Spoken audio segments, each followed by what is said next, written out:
संख्या 42 जल संसाधन एवं इंदिरा गांधी नहर योजना अनुमान वर्ष 2024-25 का जवाब देने का आपने अवसर दिया, इसके लिए मैं आपका धन्यवाद ज्ञापित करता हूं। साथ ही सर्वप्रथम आपके माध्यम से मैं माननीय मुख्यमंत्री जी का और माननीय वित्त मंत्री जी का भी हृदय से आभार प्रकट करता हूं कि जिन्होंने जल संसाधन विभाग इंदिरा गांधी नहर परियोजना के लिए विभिन्न महत्वपूर्ण घोषणाएं को इस बजट में सम्मिलित किया। शीर्षक राजस्थान, समृद्ध राजस्थान की परिकल्पना को साकार करने के लिए इस वित्तीय वर्ष में जल संसाधन विभाग और इंदिरा गांधी नहर परियोजना विभाग के लिए 6,566 करोड़ रुपये 6,556 करोड़ रुपये से अधिक का बजट आवंटन किया। माननीय अध्यक्ष महोदय, ये हमारी संस्कृति रही है कि हमारे इधर कोई भी शुभ काम होता है तो उससे कलश के माध्यम से उनसे पूजा करते हैं और उस कलश के अंदर जल भरा होता है। इससे अपन अंदाज़ा लगा सकते हैं कि जल हमारे लिए कितना महत्वपूर्ण है। माननीय अध्यक्ष महोदय, हमारी सरकार ने पिछले 6 महीने में जल उपलब्धता के नए आयाम स्थापित किए। बजट में जो हमने 10 संकल्प लिए उसके अंदर बुनियादी सुविधाओं को, पानी की उपलब्धता, किसानों का आर्थिक सशक्तिकरण और पर्यावरण संरक्षण, परफॉर्म, रिफॉर्म और ट्रांसफर करने का संकल्प हमने लिया। माननीय अध्यक्ष महोदय, मांग संख्या 42 में अपनी बात रखने के लिए मैं सभी माननीय सदस्यों का हृदय से आभार प्रकट करता हूं। माननीय नेता प्रतिपक्ष सहित 58 माननीय सदस्यों ने बहस में हिस्सा लिया और 86 माननीय सदस्यों ने कुल 250 कटौती प्रस्ताव। थोड़ा माइक आप थोड़ा वॉल्यूम बढ़ा दो। माननीय अध्यक्ष महोदय, अभी थोड़ा नीचे आके बोलता हूँ। माननीय अध्यक्ष महोदय, कुल 86 सदस्यों के माध्यम से कुल 250 कटौती प्रस्ताव प्राप्त हुए। मैं आपके माध्यम से माननीय सदस्यगणों को आश्वस्त करना चाहता हूँ कि मैं जल्दी इन प्रश्नों के उत्तर आप सबको भिजवा दूंगा। माननीय अध्यक्ष महोदय, प्रदेश की जनता ने जिस विश्वास और स्नेह से के साथ राजस्थान को अग्रणी विकसित राज्य के रूप में स्थापित करने का जो अवसर दिया, उसी भावना से प्रेरित होकर माननीय प्रधानमंत्री जी के मार्गदर्शन में हमारी भजन लाल जी की जो सरकार है उसके नीतिगत दस्तावेज संकल्प पत्र के माध्यम से जनता से किए गए वादे को धरातल पर लाने के लिए हमने कार्य शुरू कर दिए हैं। आगे भी प्रदेश को निरंतर विकास के पथ पर अग्रसर करने के लिए हम कार्य करते रहेंगे। माननीय अध्यक्ष महोदय, अभी नेता प्रतिपक्ष और हमारे विपक्ष सदस्य और हमारे साथी सदस्य भी काफ़ी ईआरसीपी को लेके सब लोगों ने अपनी अपनी बात की और इसमें कोई दोहराई नहीं है कि ईआरसीपी पूरी राजस्थान के लिए एक जीवनदायिनी है और जब जिसकी सरकार रही उन्होंने इसके बारे में बढ़ चढ़ के कहा। मैं माननीय अध्यक्ष महोदय, आपके माध्यम से सदन को एक विस्तृत रूप से इसके बारे में जानकारी देना चाहता हूं कि 1999 से 2004 तक केंद्र में माननीय अटल बिहारी वाजपेयी जी की सरकार थी और स्वर्गीय माननीय अटल बिहारी वाजपेयी जी ने ये सपना देखा था कि हमारी देश की नदियों को आपस में जोड़ना चाहिए और उसके बाद 2009 से 13 तक आपकी सरकार थी, केंद्र में भी आपकी सरकार थी, तब आपने इसका नाम नहीं लिया। इसके बाद 13 से 18 तक हमारी सरकार थी। हमने ही 2017 के अंदर इस योजना को आगे बढ़ाया। इसको राजस्थान का दुर्भाग्य ही कहेंगे कि 2018 के अंदर हमारी वसुंधरा जी की सरकार चली गई और आपकी सरकार आ गई। 2019 से 23 तक आपकी सरकार थी, राजस्थान में आपकी सरकार थी और मध्य प्रदेश के अंदर कमलनाथ जी की सरकार थी। मैं मानता हूं कि आपने इसके लिए प्रयास किए, लेकिन उल्टा कमलनाथ जी सुप्रीम कोर्ट चले गए और नतीजा ये हुआ कि वो जैसे ही सुप्रीम कोर्ट गए थोड़े दिन बाद वो खुद चले गए सरकार से और 2023 में आप चले गए। अब सुप्रीम कोर्ट में जाना इसलिए आप लोग में जाना। इसलिए मैं आपके माध्यम से कहना चाहता हूं कि जब 18 से 23 में जब आपकी सरकार थी तब आपने इनके लिए कोई प्रयास नहीं किए ईआरसीपी के लिए। सिर्फ कभी मानेसर, कभी आमेर, कभी जैसलमेर, इसके अंदर ही आप घूमते रहे और नूरा कुश्ती करते रहे। इसी में आपने समय बिता दिया। और जब 2023 के अंदर जब चुनाव सिर पे था तो एक जादूगरों की मीटिंग हुई और मिल के मंथन किया कि जादू की छिड़ी कैसे घुमाई जाए जिससे लोगों को अपनी तरफ आकर्षित करें। तो ARCP को जादू की छिड़ी में फिट किया गया। लेकिन मैं धन्यवाद देना चाहता हूँ राजस्थान की जनता को कि वो जादू की छिड़ी में नहीं आए और आप लोगों को आईना दिखा दिया। और जब बार बार आप कहते हो कि हमने 10,000 करोड़ के टेंडर कर दिए, वर्क ऑर्डर जारी कर दिए, मैं मानता हूँ कि वो टेंडर आपके कार्यकाल में हुए, निविदा आपके कार्यकाल में आपने निकाली। लेकिन उस समय हमारे सूबे के मुख्यमंत्री जी को नए तो थे नहीं, कई बार मुख्यमंत्री रहे वो, आपके मंत्री भी बहुत अनुभवी रहे। अगर आपको समय पे काम करना था तो निविदाएं आप समय पे निकालते। जब चुनाव सर पे था तब आपने टेंडर इनवाइट किए और उसका परिणाम ये हुआ कि आप समय पे उसको मैच्योर नहीं कर पाए क्योंकि आपकी मंशा नहीं थी, न आपके पास पैसा था। हमारी भजनलाल जी की सरकार है जो पहले दिन से ही जब से उन्होंने शपथ ली तब से उनका प्रयास रहा कि राजस्थान के अंदर ARCP का पानी आना चाहिए। और उसी का परिणाम है कि 28 जनवरी 2024 को राजस्थान और मध्य प्रदेश के बीच में MOU हुआ। मैं धन्यवाद देना चाहता हूँ हमारे मध्य प्रदेश के मुख्यमंत्री जी को कि वो राजस्थान शिव आए चल के और दिल्ली जाके उस DPR बनाने का जो MOU था उस पर साइन किया। उसके बाद मैं धन्यवाद देना चाहता हूँ हमारे राजस्थान के मुख्यमंत्री जी को भी। अभी सब बताऊंगा, रुक जाओ, अभी सब बताऊंगा, अभी तो मैंने देखा ही नहीं है ये, रुक जाओ, सब बताऊंगा मैं आपको। मैं धन्यवाद देना चाहता हूँ हमारे राजस्थान के यशस्वी मुख्यमंत्री जी को कि जब भी कोई ARCP की बात आती है तब वो सारे काम छोड़ के चाहे दिल्ली जाना हो चाहे भोपाल जाना हो तुरंत रवाना हो जाते हैं। और अभी हाल ही के अंदर आपने देखा होगा कि भोपाल के अंदर वहाँ के मुख्यमंत्री जी ने भजनलाल जी को बुलाया, जिस तरह से उनका भव्य स्वागत हुआ, कार्यक्रम हुआ और तीनों नदियों को जोड़ने का ARCP की जो महत्वाकांक्षी योजना है उसके प्रतीकात्मक रूप के उन्होंने 3 कलश वहाँ रहे और एक उसकी शुरुआत करने के लिए आपस में जो कलश भरे हुए थे उनके पानी को आपस में डाल के इसकी शुरुआत करी।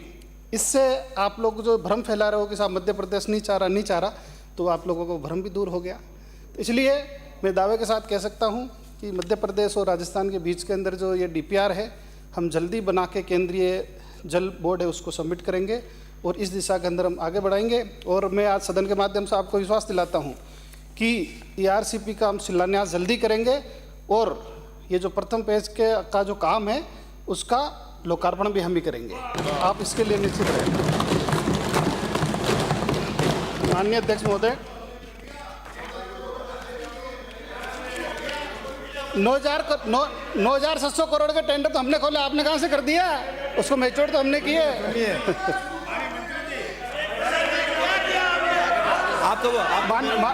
माननीय अध्यक्ष महोदय, मैं आपके माध्यम से माननीय अध्यक्ष महोदय आपके माध्यम से बताना चाहता हूँ कि ये हमारी सरकार थी जिसने 2018 में योजना के दो जो महत्वपूर्ण घटक है नवनेरा बैराज और इसरदा बांध, ये हमारी सरकार ने चालू किए थे। और इन जो 3 पैकेजों की जो निविदा है 5/6/2023 को जारी की गई थी। टेंडर इनवाइट आप लोगों ने किया, मैंने पहले भी कहा है, लेकिन कार्य आपके टाइम में वर्क ऑर्डर आपने नहीं दिया था, हमने दिया, अभी दिया है। अरे आप तो बोल, आप तो उत्तर दो।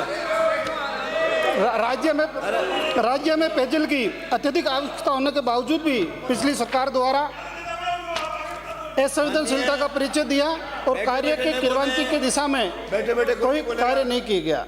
और मैं नेता प्रतिपक्ष महोदय को बताना चाहता हूं कि गत सरकार द्वारा ARCP के नाम पे एक भी कार्य का आपने वर्क ऑर्डर नहीं दिया, ये ऑन रिकॉर्ड है। मैं बड़ी जिम्मेवारी के साथ कह रहा हूं आपको। माननीय अध्यक्ष महोदय, हमारी सरकार द्वारा राज्य की पेयजल आवश्यकता को सर्वोच्च वरीयता देते हुए भारत सरकार से पत्राचार कर उक्त कार्यों को संशोधित पार्वती कालीसिंध चंबल लिंक परियोजना के घटक के रूप में क्रियान्वित करने की अनुमति प्राप्त की गई। कार्यों को शीघ्र प्रारंभ करने हेतु हमारी सरकार ने कार्यादेश जारी कर जून 2024 में अनुबंध भी किया जा चुका है। 3 पैकेजों में सम्मिलित कार्य संशोधित पीकेसी के घटक हैं। आप द्वारा भी इन्हें 2022-23 के बजट में इसका आप लोगों ने उल्लेख किया था। माननीय अध्यक्ष महोदय, डीपीआर की स्वीकृति के पश्चात केंद्र सरकार द्वारा स्वीकृत केंद्रीय अनुदान प्राप्त हो सकेगा, जिसमें राज्य के 4 वर्ष के पश्चात पर्याप्त मात्रा में जल उपलब्ध हो सकेगा। अब आप इस बात की भी आलोचना कर रहे हो, अब मैं आपके लिए कहना चाहता हूँ, तुम्हारे कांटे भी बर्दाश्त किए हमने, तुम्हारे कांटे भी बर्दाश्त किए हमने, आए किए बगैर। आप हो कि हमारे फूले भरे रास्ते भी रास नहीं आ रहे।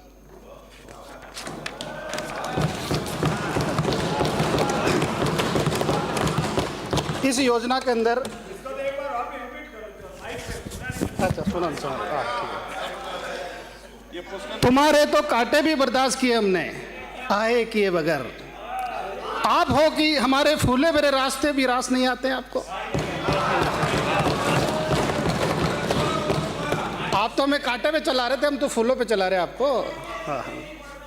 इस योजना में पूर्वी राजस्थान के 13 जिले, जो अभी नवगठित 21 जिले हो गए, में पेयजल सुनिश्चितता 2,80,000 हेक्टर में, जो भी नेता प्रतिपक्ष जी चिंता व्यक्त कर रहे थे उनको मैं बताना चाहता हूं कि 2,80,000 हेक्टर से अधिक क्षेत्र में सिंचाई सुविधा एवं उद्योगों हेतु जल पूर्व में सम्मिलित 26 बांधों के अतिरिक्त रास्ते में पड़ने वाले अन्य बांधों को जोड़ा जाने का भी इसमें प्रावधान सम्मिलित है। परियोजना में राज्य की लगभग 3 करोड़ से अधिक की जनसंख्या को पेयजल उपलब्ध हो सकेगा, जो हमारे राज्य का लगभग 40% हिस्सा है। लगभग 5 लाख किसान परिवारों को सिंचाई सुविधा उपलब्ध होगी। योजना के अंतर्गत उद्योग हेतु जल दिए जाने से उद्योगों का विकास होगा, जिससे रोजगार सृजन होगा और विकसित राजस्थान का सपना साकार होगा। संशोधित पीकेसी योजना को राष्ट्र की नदी जोड़ो परियोजना के अंतर्गत प्राथमिकता लिंग योजना हेतु सम्मिलित किया गया। भारत सरकार नदियों को आपस में जोड़ने के कार्यक्रम को राष्ट्रीय महत्व का मानती है। नदी जोड़ो परियोजना में सम्मिलित होने के कारण इस परियोजना के लिए राष्ट्र की अन्य समकक्ष परियोजना के अनुरूप केंद्र से वित्तीय सहायता प्राप्त होगी। इससे राज्य के आर्थिक संसाधनों पर पहले की अपेक्षा काफ़ी कम वित्तीय भार आएगा। माननीय अध्यक्ष महोदय, हमारे अलवर से आने वाले नेता प्रतिपक्ष एमओयू को लेकर बार बार हल्ला मचाते हैं कि साहब आपने एमओयू क्यों नहीं दिखाते, क्यों नहीं दिखाते। तो इसमें आपको बताना चाहता हूँ, आपके माध्यम से माननीय नेता प्रतिपक्ष को सुना रहे आप आपके माध्यम से सब बताएंगे।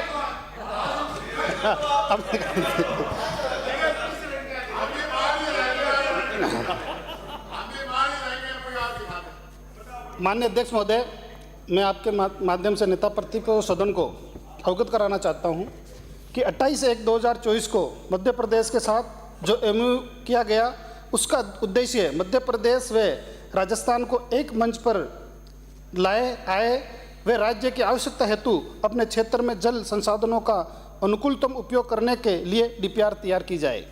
आपके शासनकाल में तो एक अविश्वास और गतिरोध का माहौल था। आपका समय तो सरकार बचाने के लिए, जैसे मैंने पूर्व में भी कहा, कि होटलों में बीत गया। हमने विश्वास का माहौल बनाया, जिसके परिणाम स्वरूप मध्य प्रदेश ने ईआरसीपी को लेकर माननीय सर्वोच्च न्यायालय में जो दाखिल वाद था उसको विड्रॉ किया। इसमें दोनों राज्यों के मध्य विश्वास का माहौल बना। इसका परिणाम आपने देख लिया कि मध्य प्रदेश के मुख्यमंत्री राजस्थान आए, राजस्थान के मुख्यमंत्री जी मध्य प्रदेश गए। अभी संशोधित पीकेसी योजना की डीपीआर अंतिम चरणों में है, जिसे शीघ्र पूर्ण कर लिया जाएगा। मॉडिफाई पीकेसी के क्रियान्वयन की दिशा में मध्य प्रदेश द्वारा दिनांक 30/6/2024 को भोपाल में दोनों राज्यों के मुख्यमंत्रियों की मौजूदगी में कार्यक्रम किया, जैसे मैंने पूर्व में बताया, जिसमें मध्य प्रदेश के मुख्यमंत्री जी द्वारा शीघ्र मॉडिफाई पीकेसी योजना के क्रियान्वयन के लिए प्रतिबद्धता दिखाई। मैं मध्य प्रदेश के मुख्यमंत्री जी का इस प्रतिबद्धता के लिए पुनः हृदय से आभार प्रकट करता हूँ। योजना की डीपीआर तैयार होने पर योजना को धरातल पर उतारने के लिए भारत सरकार से अनुदान निर्धारित किया जाएगा। आगामी कार्य योजना के लिए भारत सरकार राजस्थान में मध्य प्रदेश के मध्य द्विपक्षीय अनुबंध होगा, जिससे योजना के घटकों का वर्णन सम्मिलित होगा। माननीय अध्यक्ष महोदय, ये जो डीपी, हाँ मैं बता रहा हूँ, डीपीआर बनाने के लिए जो एमओयू हुआ उसकी कॉपी हमने सुप्रीम कोर्ट में दाखिल की है, वो कोई छिपाया नहीं है।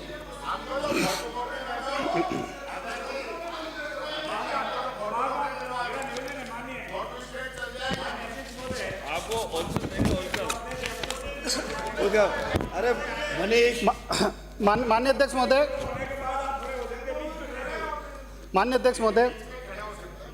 हमारी एक बार सुन लीजिए पूरा। माननीय अध्यक्ष महोदय, एक बार सुन लीजिए फिर। हमारी सरकार भ्रष्टाचार के खिलाफ जीरो टॉलरेंस की नीति पर काम करती है। जब पिछली सरकार आपकी थी तो जनता से जुड़ी योजनाओं में भ्रष्टाचार की बेड़ चढ़ती गई। जालौर में एक कंस्ट्रक्शन फर्म ने सिक्योरिटी मनी के नाम पर फर्जी एफडी लगाकर टेंडर प्राप्त कर लिए। आपकी सरकार में तो जिम्मेदार लोग आंख बंद करके बैठे थे। जब हमारी सरकार सत्ता में आते ही भ्रष्टाचार के खिलाफ हमने कार्रवाई करी। हमने chief engineer, additional chief engineer, SC action सबको सस्पेंड किया। और माननीय अध्यक्ष महोदय, जैसा कि कुछ सामने वालों की एक आलू से सोना बनाते हैं ना, बनाते हैं।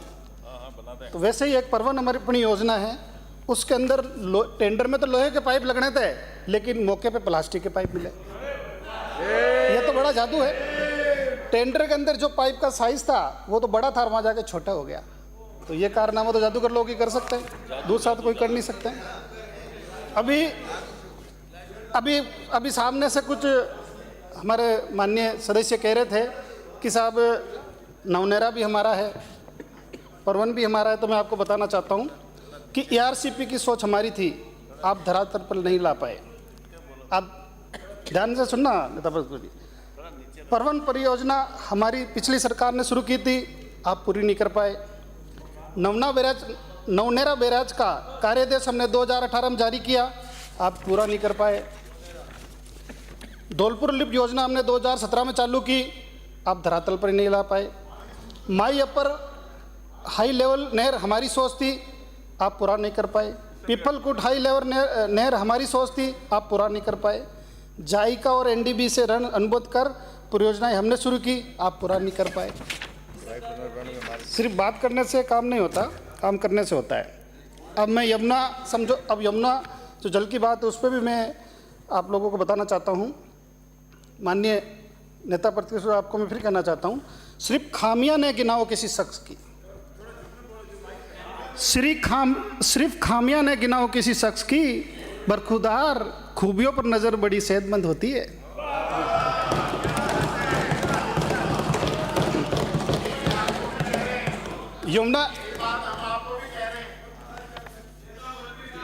यमुना नदी से पानी की आस, यमुना नदी की अरे यार आपको सुनाने मैंने दिन भर बैठ कर, हमें भी सुन लो। यमुना नदी की आस हम पिछले 30 वर्षों से लगाए बैठे हैं। सबसे पहले यमुना नदी के कैचमेंट क्षेत्र के 5 राज्य हरियाणा, उत्तर प्रदेश, राजस्थान, दिल्ली और हिमाचल प्रदेश के मध्य 1994 में एक MOU पर हस्ताक्षर किए। समझौते के अनुसार राजस्थान को कुल 11.983 BCM में से 1.119 BCM जल आवंटित हुआ। जैसा कि कई लोग चिंता जारी कर रहे थे, मैं आप सदन को अवगत कराना चाहता हूँ। अपर यमुना रिवर बोर्ड की वर्ष 2001 में हुई 22वीं बैठक द्वारा मानसून के दौरान राजस्थान को 1917 क्यूसेक जल हथनीकुंड बैराज एवं 1281 क्यूसेक जल ओखला हेड से आवंटित किया गया। हमारी पिछली सरकार ने हथनीकुंड बैराज से भूमिगत पाइपलाइन द्वारा जल लाने के लिए फिजिबिलिटी रिपोर्ट तैयार कर केंद्रीय जल आयोग को स्वीकृति हेतु वर्ष 2017 में अनुमोदन हेतु प्रेषित की गई थी। फरवरी 2018 में केंद्रीय जल आयोग द्वारा इसे स्वीकृत करते हुए DPR बनाने हेतु सैद्धांतिक सहमति प्रदान की गई थी। मुझे सदन को ये जानकारी देते हुए अपार हर्ष हो रहा है कि 17/2 को यमुना जल के संबंध में राजस्थान, हरियाणा एवं भारत सरकार के मध्य DPR बनाने हेतु MOU हुआ। इससे शेखावटी क्षेत्र की वर्षों से यमुना जल की मांग पूरी होने का मार्ग प्रशस्त हुआ। हथनीकुंड बैराज पर राजस्थान को आवंटित यमुना जल को प्रथम चरण में भूमिगत पाइप के माध्यम से लाए जाने की DPR राजस्थान, हरियाणा द्वारा भारत सरकार के सहयोग से संयुक्त रूप से तैयार की जाएगी। हथनीकुंड बैराज से हमें 577 एमसीएन जल आवंटित है। इस हेतु राज्य की जनता माननीय प्रधानमंत्री जी का हृदय से आभार प्रकट करती है। माननीय अध्यक्ष महोदय, हमारे मुख्यमंत्री जी ने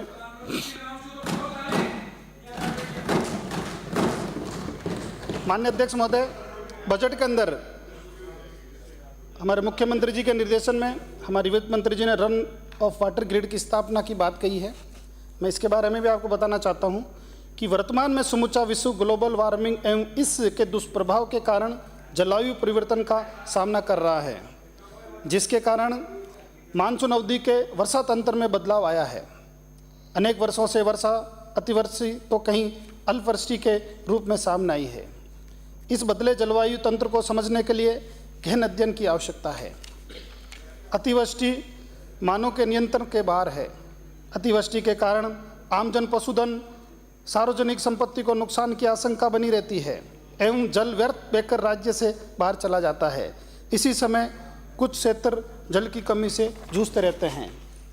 इस बड़ी मात्रा में व्यर्थ बहने वाले जल को समुचित उपयोग के लिए हमें बांध व जल संरक्षण की व्यवस्था करने की आवश्यकता होती है। मैं आपको याद दिलाना चाहता हूं, 2019 में चंबल नदी में अत्यधिक आवक से कोटा बैराज के गेट खोलकर लगभग 7 लाख क्यूसेक पानी को निकासी करनी पड़ी थी। इसी प्रकार वर्ष 2022 में भी काली सिंध नदी में अत्यधिक जल आवक से धौलपुर में गंभीर बाढ़ की स्थिति उत्पन्न हो गई थी। राजस्थान राज्य में 2023 में विपरजोई तूफान आया था, आप सभी ने देखा, जिसके कारण विशेष पश्चिमी भाग में अतिवृष्टि हुई और इसके कारण लूणी नदी का पानी व्यर्थ बहकर अरब सागर में चला गया। माननीय अध्यक्ष महोदय, काली सिंध नदी में बाढ़ के कारण कोटा जिले की सांगो तहसील के कई गांव टापू बन गए।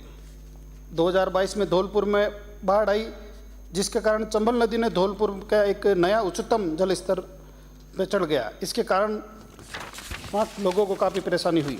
राजस्थान के समग्र विकास एवं पानी के समूचे उपयोग के लिए वर्ष 2014-15 के बजट भाषण में घोषित 2014-15 के बजट भाषण में घोषित ये भी हमारा ही था। राजस्थान ड्रिंकिंग वाटर ग्रिड को आगे बढ़ाते हुए पेयजल के साथ साथ कृषि एवं औद्योगिक उपयोग हेतु जल की वर्तमान एवं भविष्य की आवश्यकताओं को ध्यान में रखते हुए व्यर्थ बहकर जाने वाले पानी के सदुपयोग एवं बाढ़ प्रबंधन को दृष्टि से रखते हुए राजस्थान प्रदेश में रन ऑफ वाटर ग्रिड की स्थापना की घोषणा की है, जिससे बाढ़ सुरक्षा प्रबंधन एवं जल के सदुपयोग को सुनिश्चित करने हेतु इस जल को कम जल वाले क्षेत्र के बेसिन में प्रवाहित किया जाएगा। माननीय अध्यक्ष महोदय, चंबल नदी के अधिशेष जल को कम जल उपलब्धता वाले बेसिनों में प्रवाहित करने के लिए संशोधित मॉडिफाई पीकेसी योजना लागू की गई है। यह इसी का हिस्सा है।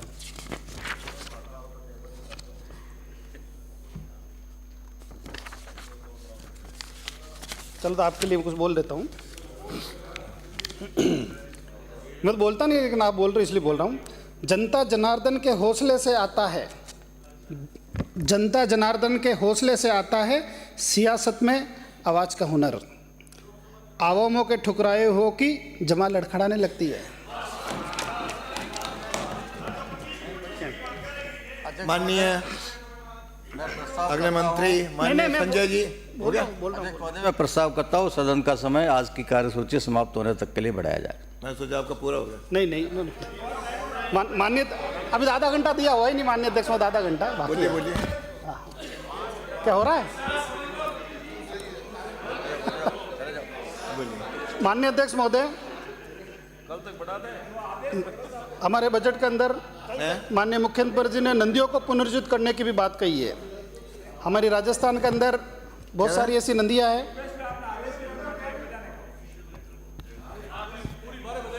क्या कह रहे हो? आप तो बोलो। माननीय अध्यक्ष महोदय, आप तो बोलो भाई। माननीय अध्यक्ष महोदय,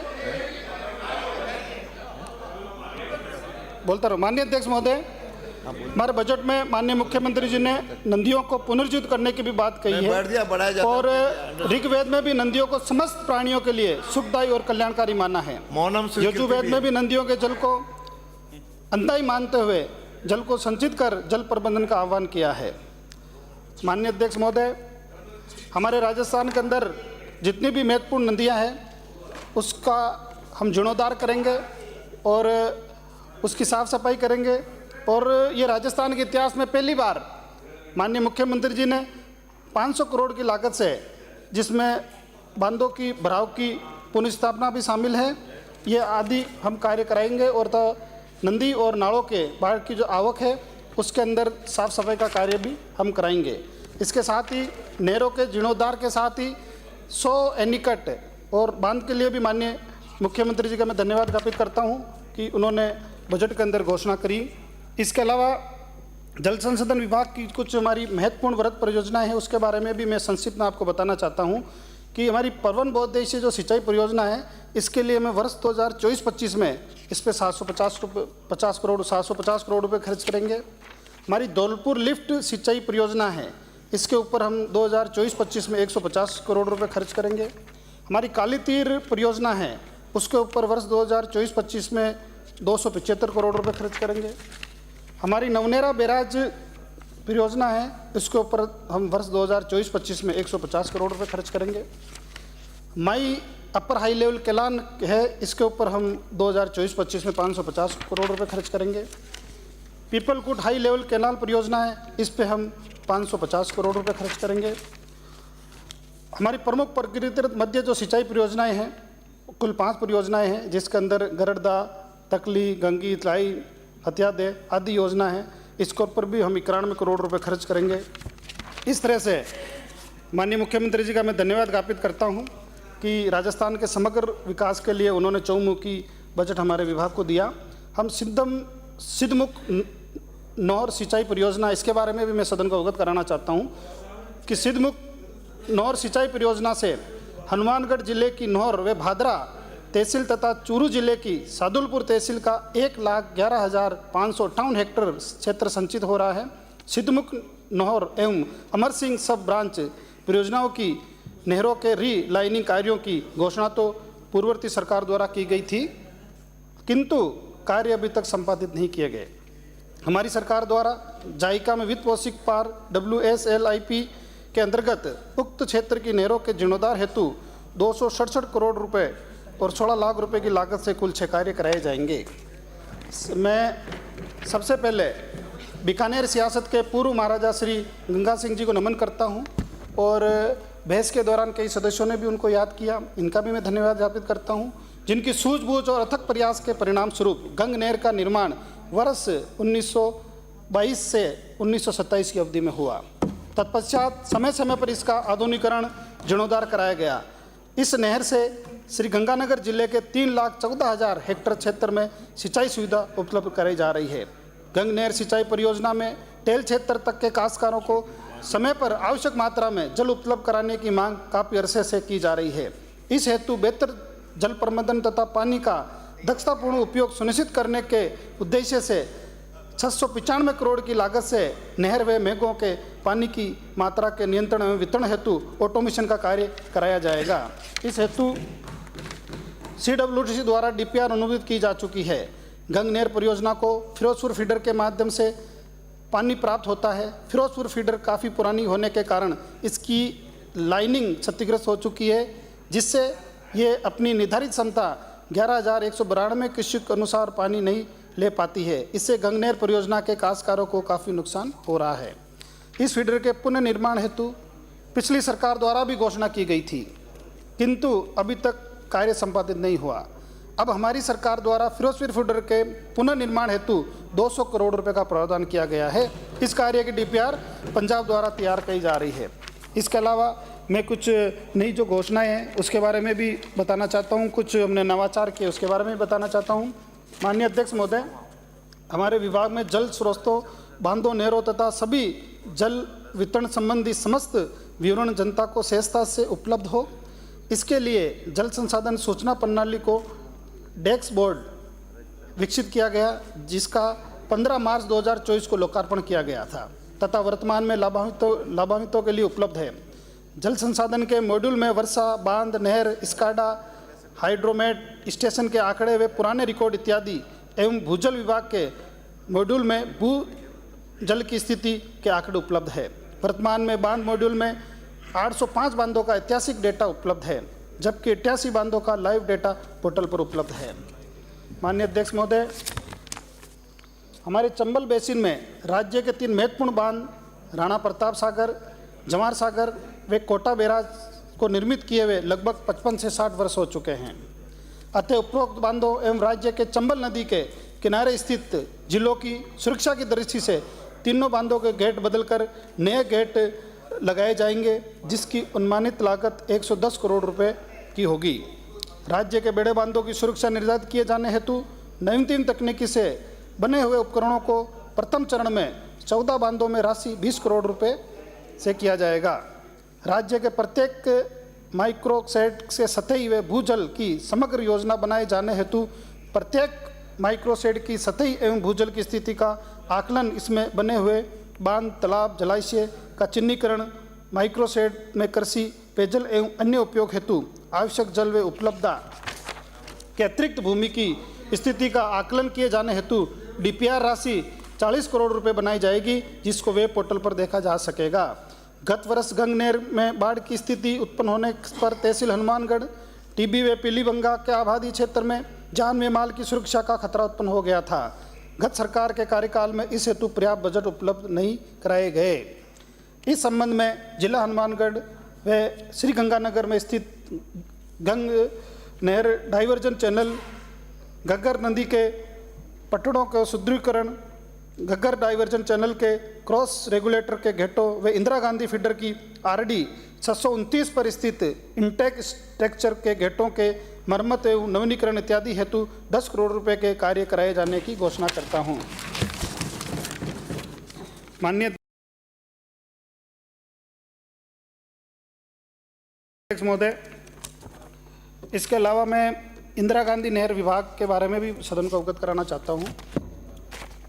इंदिरा गांधी नहर विभाग द्वारा इंदिरा गांधी नहर परियोजना द्वितीय चरण में 10,71,000 हेक्टेयर तथा प्रथम चरण की कवर्स एंड लिफ्ट में के 62,000 हेक्टेयर संचित क्षेत्र की नहरों के निर्माण, रखरखाव व जल संचालन का कार्य किया जाता है। परियोजना में उपलब्ध पानी के कुशलतम व अधिकतम उपयोग हेतु द्वितीय चरण की लिफ्ट योजना में स्ट्रीकल सिंचाई व्यवस्था स्थापित करने का कार्य किया जा रहा है। इस हेतु 27,449 हेक्टेयर में पायलट प्रोजेक्ट के अंतर्गत कार्य पूर्व में किए जा चुके हैं। शेष 3,20,000 हेक्टेयर संचित क्षेत्र से लगभग 2 लाख हेक्टेयर स्पेकल सिंचाई व्यवस्था स्थापित करने के कार्य करवाए जा रहे हैं।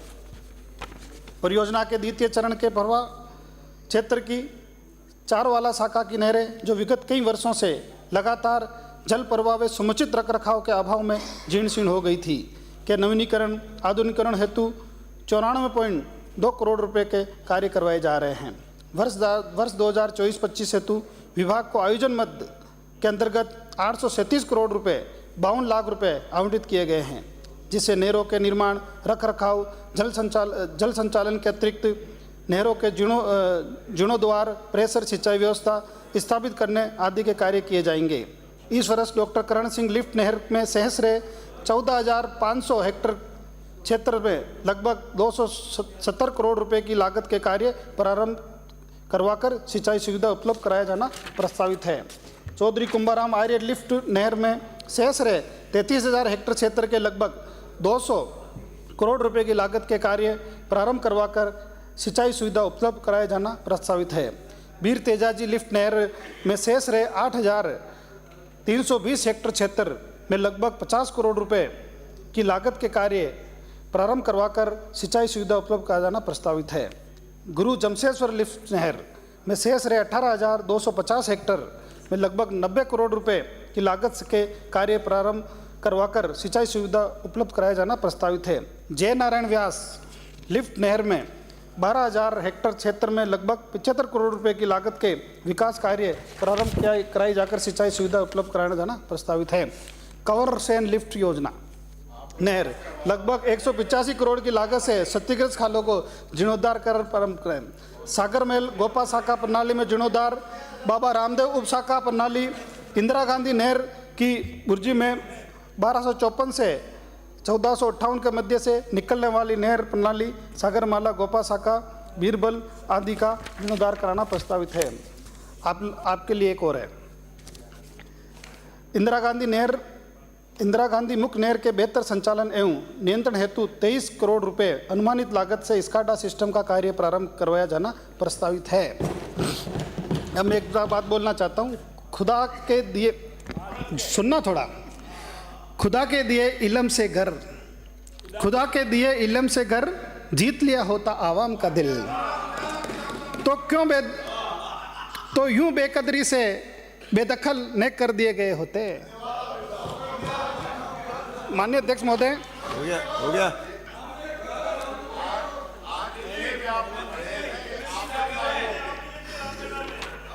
हो गया माननीय मंत्री जी।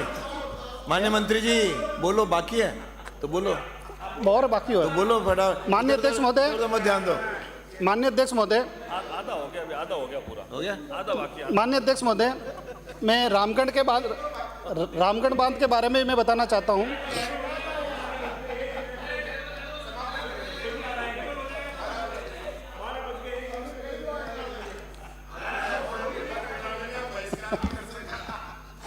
माननीय अध्यक्ष महोदय, निवेदन आधा घंटे के लिए किया था।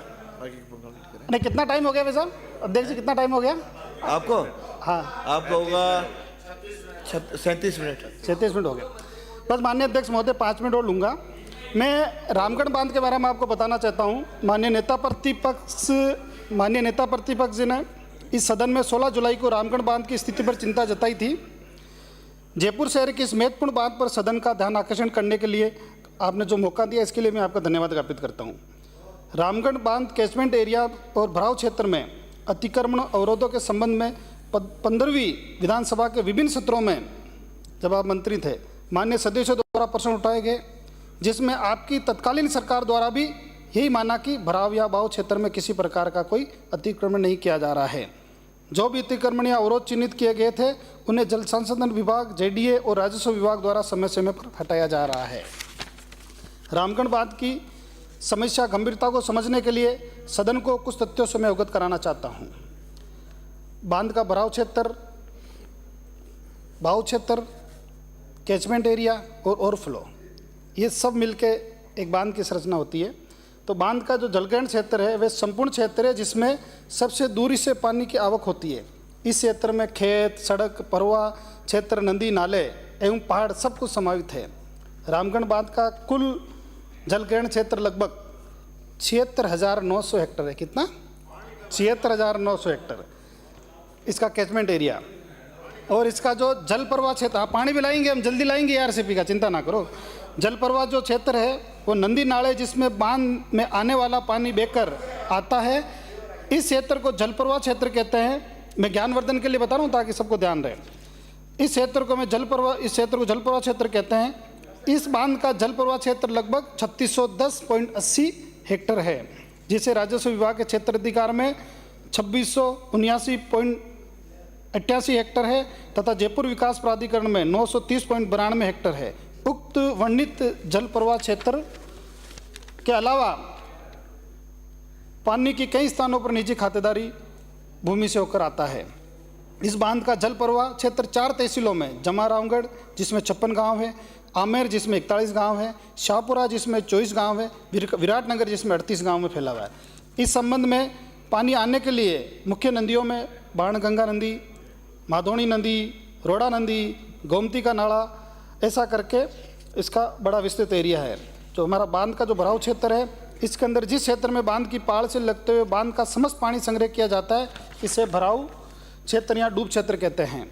जवाहर रामगढ़ बांध का भराव क्षेत्र लगभग 1500 हेक्टेयर है। ये बांध जल संसाधन विभाग द्वारा भूमि आवाप्ति के द्वारा निर्मित नहीं है। इसके कैचमेंट, भराव और बाव क्षेत्र में विभिन्न विभागों, ग्राम पंचायतों, जयपुर विकास प्राधिकरण तथा निजी खातेदारी की भूमियां सम्मिलित है। माननीय उच्च न्यायालय के डीबी सिविल रिट पिटीशन संख्या 11153/2011 के आदेश दिनांक क्रमांक 19/5/2012 द्वारा बांध के प्रवाह क्षेत्र में अतिक्रमणीय अवरोधों के भौतिक निरीक्षण हेतु हाईकोर्ट मॉनिटरिंग कमेटी गठित की गई थी। इसके साथ ही माननीय उच्च न्यायालय के निर्देश की अनुपालना में राज्य सरकार के प्रशासनिक सुधार विभाग द्वारा रामगढ़ बांध के परवा क्षेत्र एवं जलग्रहण क्षेत्र में सतत निगरानी एवं परीक्षण हेतु 29/7/2012 के आदेश द्वारा मुख्य सचिव महोदय की अध्यक्षता में राज्य स्तरीय समिति एक हाई पावर कमेटी का गठन किया गया था।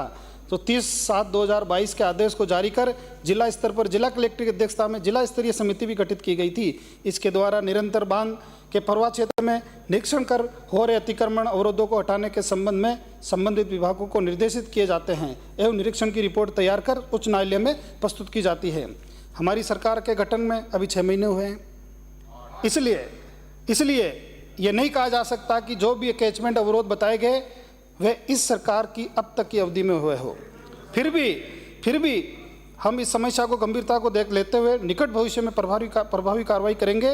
रामगढ़ बांध के भराव क्षेत्र का सर्वे कराकर वर्तमान स्थिति का नक्शा तैयार किया जाएगा तथा भराव क्षेत्र के कचरा संबंधी जानकारी एकत्रित कर रिकॉर्ड तैयार किया जाएगा और रामगढ़ बांध के भाव क्षेत्र में आने वाली प्रमुख नदियों के संपूर्ण भाव क्षेत्र की वर्तमान स्थिति के बारे में अवरोध और अतिक्रमणों को रिमोट सेंस ड्रोन से हम सर्वे कराएंगे और पूर्वी राजस्थान नहर परियोजना है उसको इस श्रद्धा से रामगढ़ बांध को भरने का भी हमने निर्णय लिया है।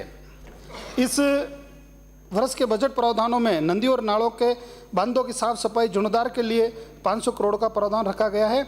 इसी बजट में से इस बांधों के अवरोधों साफ सफाई के कार्य में भी व्यय किया जाएगा। इससे हमारी सरकार पूर्वजों की इस अमूल्य धरोहर को बचाने के लिए हमारा हम हर संभव प्रयास करेंगे। और जो भी मैं धन्यवाद देना चाहता हूं हमारे पत्रकार मित्रों को, कुछ अखबारों में प्रमुखता से ये खबर छपी, इससे हमारे पूर्ण रूप से संज्ञान में आया और विधानसभा के अंदर जो प्रश्न का जो विषय उठाया था उसके लिए भी हमने जांच के लिए कमेटी बना दी है। अगर कोई अधिकारी इसके लिए दोषी होगा तो हम उसके खिलाफ भी कार्रवाई करेंगे और किसी भी सूरत में हम किसी प्रकार का कोई अतिक्रमण हम बर्दाश्त नहीं करेंगे। माननीय अध्यक्ष महोदय, अंत में मैं आपसे निवेदन करूंगा कि मांग संख्या 42 को पारित करवाकर मुझे अनुग्रहित करें। माननीय मंत्री संजय शर्मा।